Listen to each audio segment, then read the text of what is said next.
இப்போ தேனியில் நாங்கள் போய் போராடினதுனால மேய்ச்சல் நில பிரச்சனை இருக்குன்னு வருது. இங்கே பனங்குடியில் மகேந்திர மலையில் நாங்கள் மேய்க்க வர்றது அந்த செய்தி வந்ததுனால இங்கே பிரச்சனை இருக்குன்னு தெரியுது. ஆனால் நாடங்களும் இந்த பிரச்சனை இருக்கு.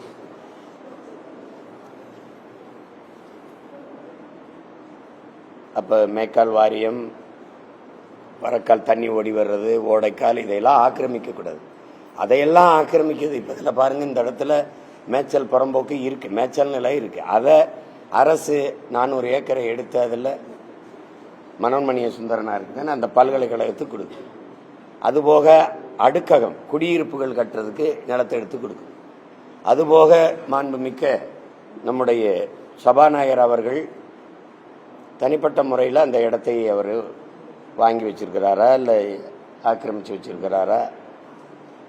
இந்த அரசு மேய்ச்சல் புறம்போக்குள்ள அந்த இடத்துல மேய்க்கால் வாரியத்துக்குள்ள மேய்க்கால் அந்த இடத்துக்குள்ள இவங்களுக்கு எப்படி தனியார்களுக்கு இடம் வருது?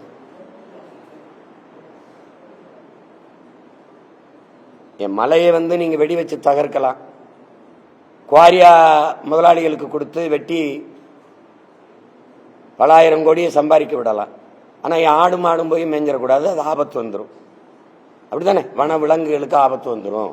அங்க இருக்கிற புலி, யானை, கரடி, காட்டு விலங்குகள், காட்டு மாடு, ஆடு, அதுக்கெல்லாம் ரொம்ப பெரிய பிரச்சனை ஆயிரும் உங்க நாட்டு மாடு ஆடுகள் மேஞ்சா அப்படின்னு சொல்றீங்க. இவனுடைய வாழ்விடம் முதல்ல எங்கே இருந்தது? அந்த காடாக தானே இருந்தது. அதை வீட்டு விலங்க நாங்கள் ஆக்கிக்கிட்டோம், சரி.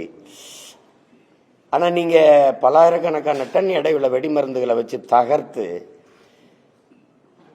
அந்த கற்குவாரியின் பேரில் வெட்டி எடுத்துட்டு போறீங்களே மணலையும் கற்களையும், அப்போ அந்த விலங்குகள்லாம் பாதுகாப்பாக இருக்கா? எந்த பிரச்சனையும் இல்லாமல் வாழுதா? இதுக்கு யார்கிட்ட பதில் இருக்கு? இந்த மாதிரி கொடுமையான ஒரு ஆட்சி முறையை நீங்கள் எங்கேயா பார்த்துருக்கீங்களா? கால்நடைங்கிறது நம்ம செல்வம் இல்லையா? நாங்கள் பேசுனதுக்கு அப்புறம் நாட்டின் பிரதம அமைச்சர் மாண்புமிகு ஐயா நரேந்திர மோடி அவர் சொல்ல கால்நடை விவசாயன்றப்பல திடீர்னு இப்போ இயற்கை விவசாயத்துக்கெல்லாம் மாநாடு போட்டு பேசுகிறேன். விவசாயமே இயற்கை தான். அது ஏன் இயற்கை விவசாயம்னு ஒரு இப்போ புதுசாக பேசப்படுது?